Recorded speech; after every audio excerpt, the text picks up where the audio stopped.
নমস্কার। গল্পে গল্পে গাথা মালিকা চ্যানেলে আমি দেবনীতা আপনাদের সকলকে স্বাগত জানাই। শুরু করতে চলেছি গজেন্দ্র কুমার মিত্রের লেখা একটি গল্প। গল্পটির নাম সোনার হরিণ। আসুন শোনা যাক আজকের গল্পটি। ট্যাক্সিটা ছেড়ে চলে গেল। সিঁড়ি দিয়ে উপরে উঠতে উঠতেই টের পেলেন হৈমবতী। আর কেউ রইল না বাড়িতে, মানে কোনো ছেলে মেয়ে রইল না। অবশ্য হ্যাঁ, একটি ছেলে আছে, সুনীল আছে, কিন্তু সুনীলের থাকাটাকে এ বাড়ির কোনো ছেলে থাকা হিসেবে কেউ গণ্য করে না। এমনকি তার মা স্বয়ং হৈমবতীও তাকে হিসেবে ধরতে ভুলে যান এক এক সময়। ও আছে মানে ও তো থাকবেই। রুগ্ন, জন্মাবধি অসুস্থ, লেখাপড়া শেখেনি, স্নায়ুর দোষ আছে, টেনে টেনে কথা বলে। দু একজন ছাড়া ওর সব কথা বুঝতে পারে না লোকে। উপার্জন করে খাবার শক্তি নেই।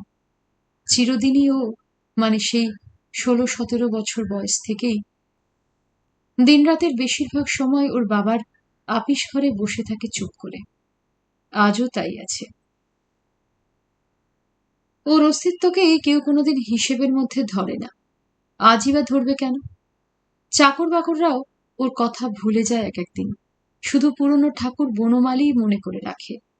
সেই হুঁশ করে খেতে দেয় দুবেলা, চা জল খাবারও দেয়। সে না দিলে বোধহয় অর্ধেক দিন খাওয়াই হতো না বেচারির। মারই মনে থাকে না যার কথা, তার কথা অপরে খেয়াল করবে সর্বদা, এতটা আশা করা যায় না। আর ও যা ছেলে, খাওয়া হয়নি এই কথাটাও কোনোদিন নিজে থেকে বলবে না। অমনি চুপ করে বসে থেকে থেকে একসময় ওর সিঁড়ির পাশের স্যাঁতস্যাঁতে ঘরটাতে গিয়ে ঝুপ করে শুয়ে পড়বে। তাই কি সে বিছানাটার দিকেও কেউ নজর দেয়?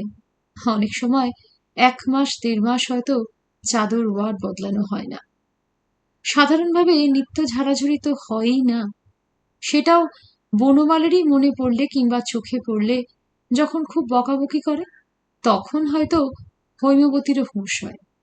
চাকরকে ডেকে ধমকান, বলেন পাল্টে দিতে। বনমালীর বড় ছেলে আগুনে পুড়ে মারা গিয়েছিল দেশে। তারই ঠিক 9 মাস পরে নাকি এই ছেলে জন্মেছে।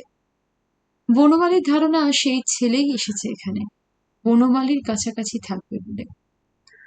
এখন এ বাড়িতে থাকার মধ্যে রইল বনমালী, পুরনো চাকর গিরিধারী, আর একটা ঠিকেছি। কেউ না থাকলে সে এসে গিন্নিমার ঘরে মেঝে শোয়। তার জন্য দৈনিক 4 আনা অতিরিক্ত দিতে হয় তাকে। আজও তাকেই খবর দিতে হবে, নইলে রাত বিরেতে মুশকিল বাঁধবে। বাতের শরীর, এক এক সময় কবজা আটকে যাওয়ার মতো হাত পা ধরে যায়। ঝি চাকর ছাড়া ছেলে মেয়ে আত্মীয় স্বজন আর কেউ রইল না। অথচ অশৌচ এখনো কাটেনি। আরো 2 দিন বাকি আছে। ঘাট কামানো, শ্রাদ্ধ সবই পড়ে রয়েছে। করতেও হবে, যেমন করেই হোক তাকেই করতে হবে। করবেনও, নিয়ম মতো যেটুকু করবার। পুরুতকে খবর দিয়েছেন, তাকেই টাকা ধরে দেবেন, যা যা দরকার সেই নিয়ে আসবে। বাজার হাটও সুনীলকে দিয়েই করাবেন। ব্রাহ্মণ ভোজনটাও পুরুত বাড়ি টাকা দিয়ে ব্যবস্থা করবেন। ছেলেরাও করবে অবশ্য। বলেই গেল বড় ছেলে শুদ্ধ দম, তার পাটনার বাড়িতেই সবাই মিলে শুদ্ধ হবে। কিন্তু হৈমবতীর সঙ্গে সেসবের কোনো সম্পর্ক থাকবে না। হাসি পায় হৈমবতীর। অদৃষ্টের পরিহাস বুঝি একেই বলে। মরে হেজে গিয়েও 7 ছেলে তার, 4 মেয়ে। ছেলেরা সকলেই অল্প বিস্তর কৃতি। বড় ছেলেই বেশি সম্পন্ন, চাকরি এবং ব্যবসা দুই করে পাটনায়। তাহলেও বাকি কেউই দরিদ্র কি অক্ষম নয়। মেয়েরাও মোটামুটি ভালো ঘরেই পড়েছে।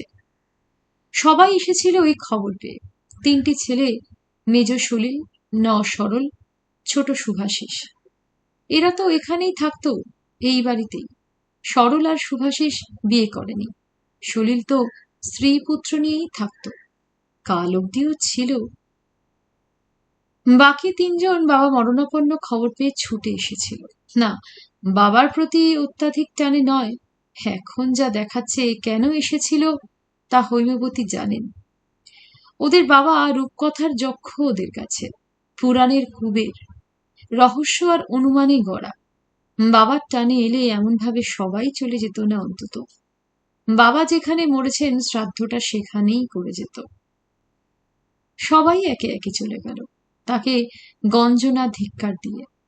প্রতিঘাতিনী আকারে ইঙ্গিতে কথাও বলতে দ্বিধা করেনি তারা।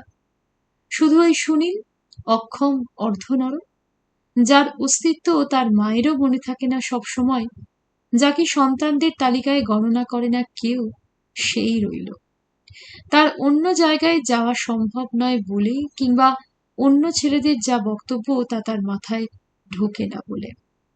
দোষ অবশ্যই তার, অন্তত তাই বলবে লোকে, তাকেই দোষ দেবে, হৈমবতীকে।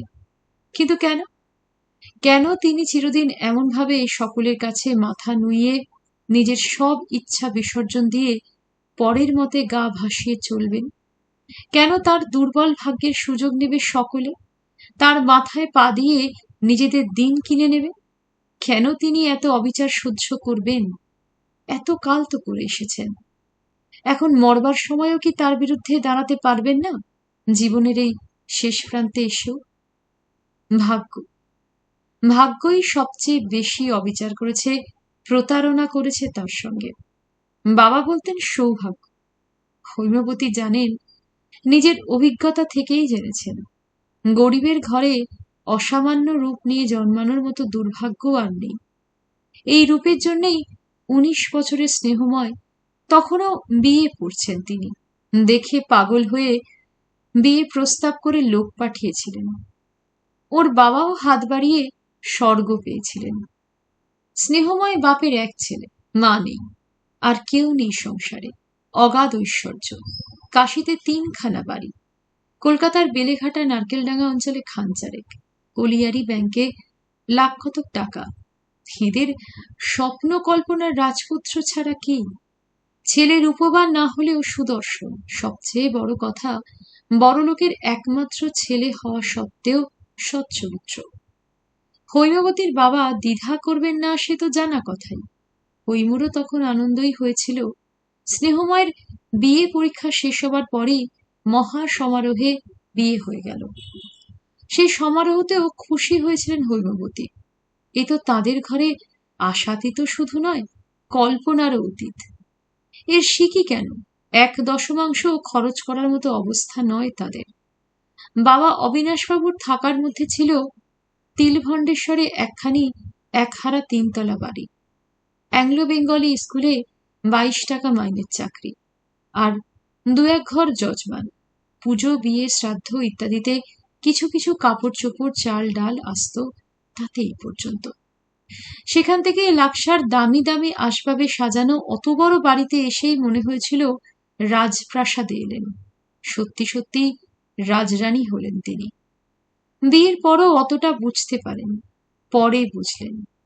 স্নেহময় বিয়ে পাশটা করেছিলেন কোনো মতে, তারপর আর কিছুই করলেন না। না চাকরি, না উপার্জনের অন্য কোনো চেষ্টা। বাবা মরার পর সব সম্পত্তি হাতে পেয়ে দালাল মারফত শেয়ার মার্কেটে ফাটকা খেলেছিলেন কিছুদিন। লাখ 3-4 টাকা লোকসান দিয়ে সেটা বন্ধ করেন। তারপর আর কিছুই করেননি। কিছু ভালো শেয়ার পুরো টাকা দিয়ে কিনে রেখেছিলেন, তার ডিভিডেন্ড, কোম্পানির কাগজ আর ব্যাংকের সুদ, আর বাড়ি ভাড়া, এতেই চলে যেত। কলিয়ারির আয় আগে হতো। বাবা মধ্যে মধ্যে যেতেন, গিয়ে 2-4 মাস থাকতেন, টাকা আদায় করে আনতেন। তার মৃত্যুর পর আর কিচ্ছু পাওয়া যায়নি। দেদার চুরি করেছে সবাই। 2-4 বছর দেখে সেটাও বেচে নিশ্চিন্ত হলেন স্নেহময়। জলের দামেই বেচলেন বলতে গেলে। এখন সে কলিয়ারি থেকে বছরে লাখ টাকা আয় হচ্ছে নাকি, তবু স্নেহময় একবার 2 দিনের জন্য যেতে রাজি হলেন না। আসলে বাড়ি ছেড়ে নড়তেই চাইতেন না। বিয়ের পর 8 বছর কাশির বাইরে পা দেননি। শেষে হৈমবতী জোর করে ব্যবস্থা করতে তিনি একাই চলে যাবেন নইলে ভয় দেখাতে কলকাতা এসেছিলেন। সেইভাবেই একবার পুরী আর দার্জিলিং গেছেন। তারপর এই যে বছর 20 আগে কলকাতা এসেছেন, আর বিশেষ কোথাও যাননি। এ বাড়ি থেকে বাড়ি হননি। ছেলে মেয়েদের বিয়ের ব্যাপারে যা বেরিয়েছিলেন তা গুণে দেখলে 30 দিনের বেশি হবে না বোধহয়। শুধু শুয়ে থেকেছেন, ভালো ভালো খাবার খেয়েছেন আর স্ত্রীকে সম্ভোগ করেছেন, এতেই শরীর নষ্ট হয়েছে। ইদানিং কিছুই হজম হতো না প্রায়, শেষ পর্যন্ত উদুরিতে দাঁড়িয়ে গেল। তবু কখনো 5 মিনিটের জন্য একটু হাঁটতে রাজি হননি। শেষ 8 বছর দোতলা থেকে একতলাতেই নামেননি। এই নিউ আলিপুরের জমি হৈমর শ্বশুর সত্যবাবু খুব অবহেলা ভরেই কিনেছিলেন এক সময়। তখন হিন্দুস্তান ইন্স্যুরেন্স কোম্পানি জমি ডেভেলপমেন্টের ব্যবস্থা শুরু করেছে। নলিনী সরকারের অনুরোধে অনিচ্ছাতেই কিনেছিলেন। কিছু টাকা পড়ে থাকলেও ক্ষতি হবে না এই বোধে। হেলা থাক, না হয় কিছু লোকসান দিয়েই বেচবেন পরে। এই জমির অস্তিত্ব স্নেহময় জানতেন না, হৈমই প্রথম আবিষ্কার করেন। তারপর তার ক্রমাগত উৎপীড়ন ও বাক্য যন্ত্রণায় বাধ্য হয়ে কাশীর 2টো বাড়ি বেচে হৈমর এক ভগ্নিপতি কন্ট্রাক্টর তাকে বাড়ি করার ভার দিয়েছিলেন। সে ভদ্রলোক মাত্র 1,500 টাকা চুরি করে বাড়িটা করে দিয়েছিলেন, তাই হয়েছে। নইলে স্নেহময় কোনোদিনই উদ্যোগ করে শেষ করাতে পারতেন না। সে চুরির জন্য হৈমর মনে কোনো ক্ষোভ নেই। আজ এ বাড়ির যা দাম দাঁড়িয়েছে তাতে অমন বহু 5,000 টাকা উসুল হয়ে যাবে। এ বাড়ির হৈমই মালিক একেশ্বরী। বছর 8 আগে একরকম জোর করেই স্বামীকে দিয়ে দানপত্র লিখিয়ে নিয়ে কর্পোরেশনে নিজের নামে খারিজ করিয়ে নিয়েছেন। কিন্তু স্নেহময়ের এই পরিশ্রম বিমুখতা কেন? এই স্বেচ্ছাবন্দী দশা? এ কি শুধুই আলস্য, শুধু আরামপ্রিয়তা, না স্ত্রীর প্রতি অতিরিক্ত আসক্তি, পত্নী প্রেম? তাই এক মুহূর্তও তাকে চোখের আড়াল করতে মন চাইতো না, করেননি কখনো। তাই 20 বছরে 18টি সন্তান গর্ভে ধরতে হয়েছে তাকে। জরায়ু কেটে বাদ দেবার প্রয়োজন হয়েছিল তাই, নইলে বোধহয় তখনও অব্যাহতি পেতেন না। না, তিনি জানেন প্রেম এর কারণ নয়। আর যেদিন থেকে জেনেছেন সেদিন থেকেই স্বামীতে, এইসব সন্তানে, এই ঐশ্বর্যে অপরিমিত ঘৃণা, ঘৃণা। তার সঙ্গে মনের অবচেতনে একটা ক্রূর প্রতিশোধ স্পৃহা। সে স্পৃহা একই সঙ্গে দাবানলের মতো জ্বলে ওঠেনি, নিমেষে বাঘিনী করে তোলেনি, একটু একটু করে পিশাচিতে পরিণত করেছে। বিকজন্মক কৈশোরের যে কোমল নির্মল মন নিয়ে এসেছিলেন, গৃহস্থ ঘরের একটি সাধারণ মেয়ের মন, কৌতূহলে, বিস্ময়ে, কল্পনায় দেখা আসন্ন প্রণয়লীলার স্বপ্ন মাধুর্যে ভরা, যা সংসার বাঁধার ও স্বামী সেবার আগ্রহে অধীর, তাকে একটু একটু করে দানবীর মনে পরিণত করেছেন স্নেহময়। আসলে অসামান্য রূপসী এই স্ত্রী সম্বন্ধে দুশ্চিন্তার আশঙ্কার অবধি ছিল না। কি যেন বলে তার বড় ছেলে, কথাটা খুব ব্যবহার করে, ইনফিরিয়রিটি কমপ্লেক্স, হীনমন্যতা। মানেটা জানেন না, আন্দাজে আন্দাজে বুঝতে পারেন স্নেহময়েরও এ অকারণ আশঙ্কার মূলে বোধহয় সেই মনোভাবই ছিল, হারাবার ভয়, হাত ছাড়া হবার ভয়। না, ভুল ধারণা নয় তার। কুটিল সংশয়টা দেখা দেবার পর একটু একটু করে বাজিয়ে দেখেছেন স্বামীকে। নানা আলোচনায় তার মনের কালিমাটা টেনে বার করার চেষ্টা করেছেন। আশঙ্কাটা ব্যাধির মতো পেয়ে বসেছিল স্নেহময়কে, তাই এক মুহূর্ত চোখ ছাড়া করতে চাইতেন না। 1 মাসও অবসর দিতেন না একটি গর্ভধারণ থেকে আরেকটির মধ্যে। প্রথম দিকে কিছু বন্ধু বান্ধব আসত বাড়িতে, নিজেরাই আসত গরজ করে, তারপর বিরক্ত হয়ে আসা বন্ধ করেছে। তারা জন্ম নিয়ন্ত্রণের বই কিনে দিয়েছে, কেউ কেউ প্রয়োজনীয় আসবাবও রেখে গেছে বিছানার পাশে। যেসব বই পড়েওছেন স্নেহময়, কিন্তু কাজে লাগাননি। মুখ বিকৃত করে বলেছেন, ও আমার ভালো লাগে না। হয়তো ভেবেছিলেন এইভাবে পরপর সন্তান হতে থাকলে 10-12টির পরই বুড়ি হয়ে যাবেন হৈমবতী, অকাল বার্ধক্যে তার রূপের দীপ্তি লোপ পাবে, আর কারো কামনার কারণ থাকবে না। কিন্তু স্বাস্থ্যবতী হৈমর লাবণ্য তাতেও ক্ষুণ্ণ হয়নি। দেহের বাঁধন থেকেছে অটুট, আর তার ফলে স্নেহময়ের উদ্বেগও কমেনি। সে উদ্বেগের মূল্য জোগাতে হয়েছে হৈমকেই। আরো আরো সন্তান গর্ভে ধারণ করে। সেই প্রায়ান্ধকার খালি ঘরে সহসাই হেসে ওঠেন হৈমবতী, বেশ সরবেই। সঙ্গে সঙ্গে নিজেই যেন চমকে ওঠেন সে হাসির শব্দে। হে কার হাসি? কোন প্রীতিনীর? তিনিই হাসলেন নাকি এরকম শব্দ করে? হ্যাঁ, তিনি। আর তো কেউ নেই এখানে। এ হাসির কারণ একটা আছে বই কি। বিজয় গর্বেরই হাসি বুঝি এটা। সেই প্রথম প্রতিশোধ নেওয়া তার স্বামীর উপর। যেদিন থেকে বুঝলেন, নিঃসংশয় জানলেন কেন তাকে এই ক্রমাগত সন্তান বহন করতে হচ্ছে গর্ভে, সেই দিন থেকেই তিনি যেন একটা দিকদাহকারী রোষে পাগল হয়ে উঠলেন। একসময় পাগলের মতোই কাজ করে বসলেন একটা।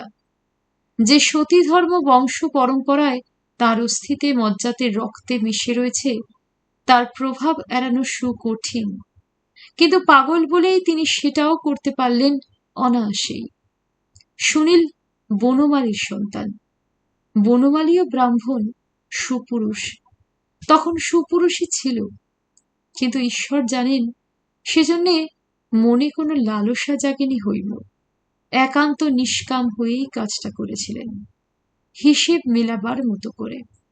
তার মতো রূপবতীর, তখনও তার রূপের মোহিনী শক্তি অটুট, একটা সামান্য পাচককে মোহগ্রস্ত করতে একদিনও লাগেনি। ওর নিজেকে প্রবোধ দিতে বরং অনেক সময় প্রয়োজন হয়েছিল। সেই দুঃসহ মানসিক দ্বন্দ্বের ফলেই সম্ভবত অবিরাম সেই অন্তর্জ্বালার জন্যেই সুনীল রুগ্ন, দুর্বল, অপুষ্ট মস্তিষ্ক জড়বুদ্ধি হয়ে জন্মেছে। তবে তার যতই কষ্ট হোক, উদ্দেশ্য সিদ্ধ হয়েছিল। স্নেহময় বুঝতেও পারেননি সুনীল তার সন্তান নয়।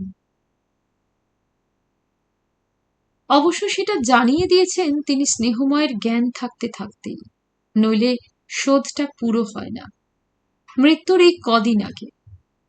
ঘরে কেন, উপরতলাতেও কেউ নেই দেখে কানের কাছে মুখ নিয়ে গিয়ে জানিয়ে দিয়েছেন, মনে করিয়ে দিয়েছেন সেই আরব্য উপন্যাসের দৈত্যের কথা। মেয়ে ছেলে ব্যভিচার করবে মনে করলে তাকে কেউ আটকাতে পারে না। সিন্ধুকে তালা দিয়ে রাখলেও না, ক্রমাগত তাকে গর্ভধারণ বন্দি দশায় আবদ্ধ রাখলেও না। আরো অনেকবার এ কাজ করতে পারতেন তিনি, সে কথাও বলেছেন। মামাতো পিস্তুত খুড়তুতো দেওর বা ভাইয়েরা অনেকেই মাঝে মধ্যে এসেছে, দু একদিন থেকে গেছে। তারা প্রায় সকলেই লোলুপ উৎসুক ছিল তাঁর সম্বন্ধে, কিন্তু হৈমবতীর সে প্রবৃত্তি ছিল না। সদ্বংশে জন্ম, স্বভাব অসতী নন তিনি। শুধু দুঃসহ অবিচারের চরম প্রতিশোধ তুলতেই তিনি এই কাজ করেছেন। বাড়ির চাকর কি মেথর হলে শোধটা আরো ভালো উঠত, তবে অত নিচে নামতে পারেনি।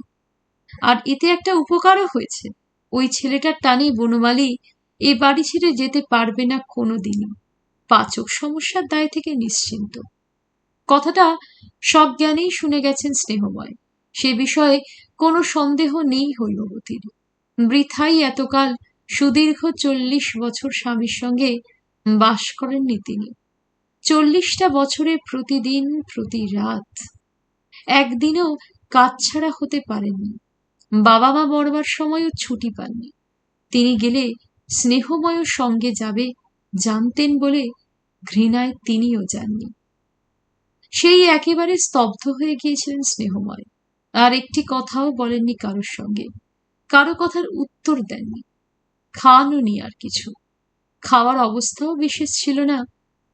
শেষের দিকে মকরধ্বজ মধু দিয়ে নেড়ে জিভে লাগাতে গেলে মুখ সরিয়ে নিয়েছেন। দু চোখের কোল বেয়ে জল গড়িয়ে পড়েছে। প্রতিশোধ বা কলহ একতরফা হলে আশা মেটে না, অপর তরফ থেকে জবাব না পেলে মনের উত্তাপ বরং বেড়েই যায়। হৈমবতীরও গিয়েছিল। তিনি সত্যি সত্যি যেন পাগল হয়ে গিয়েছিলেন, পিশাচিতে পরিণত হয়েছিলেন। স্বামীকে এই শেষ অবস্থায় এত বড় আঘাত দিয়েও তৃপ্তি পাননি। স্নেহময় এই মর্মান্তিক আঘাতের বেদনা প্রকাশ করতে পারলে, ছটফট করলে, রূঢ় কথা বললে শান্তি হতো তার, প্রতিহিংসার স্বাদ মিটত। শেষের দিকে ছেলেরা বড় ডাক্তার ডাকতে চেয়েছিল। বাড়ির ডাক্তার বলেছিলেন নার্সিং হোমে পাঠাতে।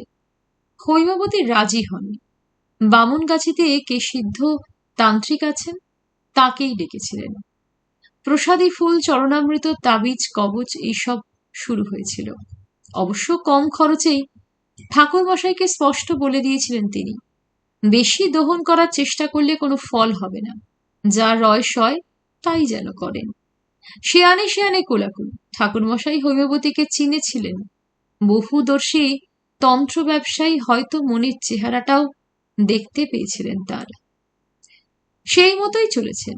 এই তান্ত্রিকের দোহাই দিয়েই বড় ডাক্তার ডাকা বা নার্সিং হোমে নিয়ে যাওয়ার প্রস্তাব ঠেকিয়েছিলেন। যা করবার ঠাকুর মশাই করবেন, ওর স্মরণ নেওয়া হয়েছে, পূর্ণ বিশ্বাস রাখা দরকার।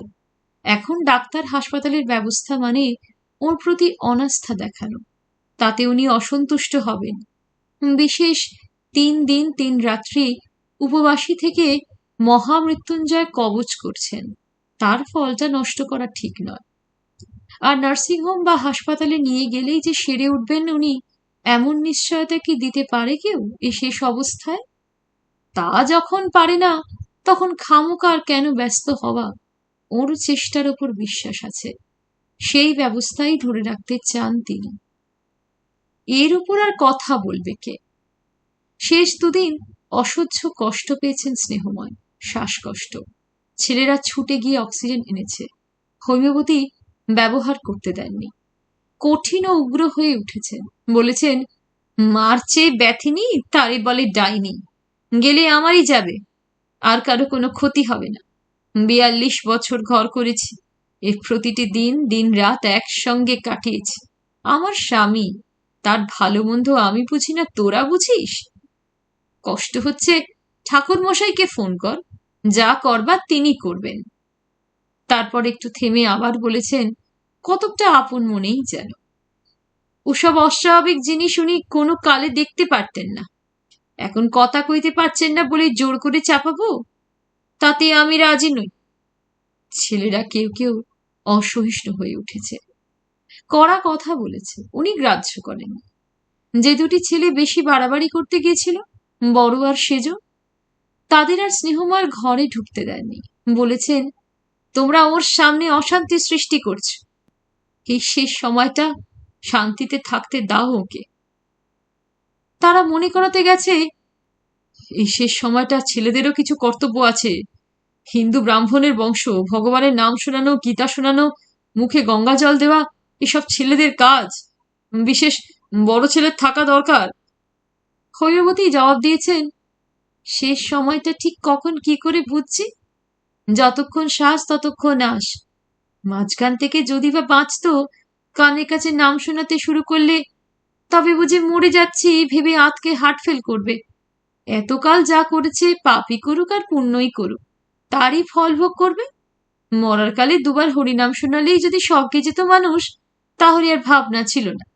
জ্যান্তে কখনো ভগবানকে ডাকেনি, যে বাড়িতে পুজো আচ্চা করতে দেয়নি, মন্তর নেয়নি, তাকে মরবার সময় বিরক্ত না করাই ভালো। তারা ঘরে ঢুকতে পারেনি, পারবে না তিনি জানতেন। এত সাহস কারোর হবে না যে জোর করে তাকে ঠেলে ঢুকবে। ওকে দীক্ষা নিতে দেননি স্নেহময়, সেও সবাই জানে। কাজেই ওর যুক্তির কাছে চুপ করেই যেতে হয়েছে। বাইরে থেকে শ্বাসের শব্দ শুনে বড় ছেলে ছুটে গিয়ে সেই ঠাকুরমশাইকে ফোন করেছে। বড় কষ্ট পাচ্ছেন বাবা। ঠাকুরমশাই উত্তর দিয়েছেন, সন্ধ্যের মধ্যেই কমে যাবে, ভয় নেই। সন্ধ্যের মধ্যেই কমে গেছে, একেবারেই কমে গেছে। তখন উনি দরজা ছেড়েছেন, ছেলেদের বলেছেন, যা করবার করো, এখন আমার দায়িত্ব শেষ। মরার সময় উনিও কাছে ছিলেন না। সে সময়টায় মুখে জল দিতে, ভগবানের নাম শোনাবার বৃথা চেষ্টা করতে মন চায়নি। যা অবস্থা, জল দিতে গেলে হয়তো নিঃশ্বাস আটকে যাবে, ভগবানের নামও কানে পৌঁছবে না, ও আদিক্ষেতায় আর কাজ নেই। আসলে সেই কষ্ট, সেই মুখ বিকৃতি উনিও সহ্য করতে পারছিলেন না। দাঁতে দাঁত চেপে চোখ বুজে দরজার কাছে বসেছিলেন, স্বামীর দিকে পিছন ফিরে। শেষ সময় যে ছেলেদের কাছে যেতে দেননি, তার কারণ ছিল। তিনি জানতেন ওরা কেন বাবাকে ঘিরে থাকতে চায়, ওকে বাদ দিয়ে। ছেলে মেয়ে সবাই। একই প্রশ্ন সকলের মনে, একই উৎকণ্ঠা। সেই কুবেরের ঐশ্বর্য, অন্তত সেই রকমই তাদের বিশ্বাস, যার খবর শুধু তাদের বাবাই রাখতেন। কখনো কোনো ছেলে মেয়েকে জানতে দেননি তার হিসেব, তার অবস্থা ও অবস্থান। কারোর সঙ্গে কোনোদিন আলোচনা করেননি। কোথায় কিভাবে আছে কতটা, সেইটি তাদের জানা দরকার। কোনো উইল আছে কিনা, কোনো ভাগ করে দিয়ে গেছেন কিনা। স্নেহময় মরার সময় চেষ্টা করেছেন কথাটা বলতে, কথাবার্তা বন্ধ হওয়ার আগেই চেষ্টা করেছেন। হয়তো যে ছেলেরা অপেক্ষাকৃত কম উপার্জন করে তাদের জন্য কিছু নির্দিষ্ট করে দিতে চেয়েছেন। স্ত্রীর অসাক্ষাতেই বলতে চেয়েছেন। স্ত্রীর রুক্ষ নির্মম মনের চেহারাটা নজরে পড়েছে তার অনেক দিনই। সেটা হৈমবতীরও বুঝতে দেরি হয়নি। সেই কারণেই সে সুযোগ তিনি দেননি। কেন? ছেলেদের ওপর বিদ্বেষ, বিতৃষ্ণা? বাপের অপরাধে ছেলেদের শাস্তি দিতে চেয়েছেন? না, বাপের ওই সামান্য শান্তিটুকু হরণ করতে চেয়েছেন শেষ ইচ্ছায় বাধা দিয়ে। কে জানে, তিনি নিজেই জানেন না কেন এই জেদ চেপেছিল তখন মাথায়, তখন কেন, তারপরেও। শ্মশান থেকে ফিরে এসেই বলতে গেলে সেই প্রশ্ন তারা করেছে, যা বাবাকে করতে পারেনি তার জীবদ্দশায়। কোথায় কি আছে, কে কি পরিমাণ পাবে, তার জন্য কি করণীয় এখন উকিল, অ্যাটর্নি, ব্যাংক, কোথায় জানানো দরকার, বাবার কাজের জন্য নগদ কতটা পাওয়া যাবে মায়ের কাছে, ঘুরিয়ে ফিরিয়ে এই মোটা তথ্যগুলো জানতে চেয়েছে। সঙ্গে সঙ্গে কঠিন হয়ে উঠেছেন হৈমবতী। এক রকমের নিরানন্দ ঠান্ডা হাসি হেসেছেন। বিনা উত্তরে উঠে গিয়ে বার করে দিয়েছেন কাগজপত্র যা ছিল। ছেলেরা সেগুলো উল্টে দেখে হতবাক হয়ে গেছে। টাকা কড়ি কিছুই নেই আর, উল্লেখযোগ্য কোনো অঙ্ক। সেই অপরিমিত টাকা, তারা যার স্বপ্ন দেখেছে দীর্ঘকাল, তার আর কোনো অস্তিত্বই নেই। সে আর বাবা সব বিক্রি করে দিয়েছেন নগদ টাকায়। কোম্পানির কাগজও, ব্যাংকের আমানত স্ত্রীর নামে করে দিয়েছেন। কারেন্ট অ্যাকাউন্ট যুক্ত নামে আছে। সে বেশি কিছু নয়। এখনো যে কখানা বাড়ি আছে তা উইল করে তার প্রিয়তমা স্ত্রীকে দিয়ে গেছেন। ওদের পাবার মতো আর কিছু অবশিষ্ট নেই। এত টাকার ওর কি দরকার পড়ল? সব তুললেনি বা কেন? সে টাকা কি হলো, কোথায় রেখেছ? অতি কষ্টে একজন প্রশ্ন করল। সে কৈফত আমি তোমাদের কাছে দিতে বাধ্য নই বাবা। চিরদিন এ সংসার আমিই চালিয়েছি। কোথা থেকে কি আসছে, এত খরচ কে চালাচ্ছে, কই কোনোদিন তো খবর নাওনি। সে বাবার সংসার বাবা চালাচ্ছেন জানতুম, তার মধ্যে নাক গলাতে যাব কেন? উত্তপ্ত শুদ্ধোধন উত্তর দিয়েছে। কথাটা যে কত বড় মিথ্যে তা তোমরা সবাই জানো। তোমাদের বাবা মধ্যে মধ্যে দরকার মতো দু একটা সই করেছেন শুধু। আমি যখন বলেছি, যেখানে করতে বলেছি, তাও শুয়ে শুয়েই করেছেন। শেষে একটা বছর তো বাথরুমে পর্যন্ত যেতে পারেননি। তিনি সংসার চালিয়েছেন? কোনো কালেই তিনি চালাননি। বাবা যতদিন ছিলেন তোমাদের ঠাকুরদা, তিনিই চালিয়েছেন। তারপর টাকা কড়ির হিসেবটা উনি রেখেছিলেন কিছুদিন, পরে তাও পারেননি।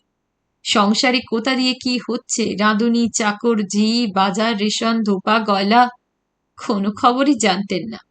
নেনও নি কোনোদিন। শুধু খাওয়ার ফরমাসটা করতেন মধ্যে মধ্যে, যখন যা খেতে ইচ্ছে করত। তোমাদের স্কুল কলেজের খরচ, কাপড় জামা, বিছানা, গাড়ি ভাড়া, বিয়ে, পৈতে, এসব কে করেছে, কে টাকা বার করেছে জানো না?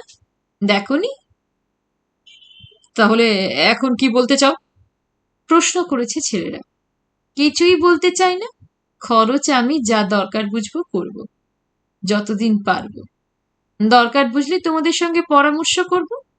তোমরা যে যা দিয়েছ তা যে খরচের তুলনায় কিছুই নয়, আশা করি সে কথা তোমরাও মানবে।